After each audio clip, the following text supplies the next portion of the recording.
Bir tane de telefon... Bir video da benim telefonda olsun diyecektim. Bildirimini siliyorum senin. Selam. Merhabalar. Merhabalar efendim. Kime merhaba diyoruz? İzleyecek kim varsa. Kim izleyecekse herkese merhaba. Saat kaç?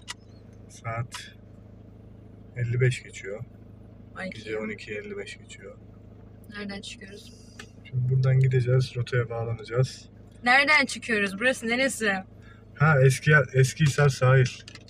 Sen bayağı yorulmuşsun ha. Çok Evet, yoruldun. biraz yoruldum ya.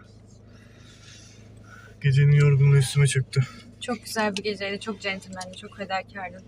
Siz de çok Yüreğine hanımefendiydiniz. sağlık. Wow. Rica ederim. Ama nasıl peki erik dalı gevrektir oynadık? Çok iyi oynadın. Tebrik ediyorum. Hayır, ikimiz çok iyiydik.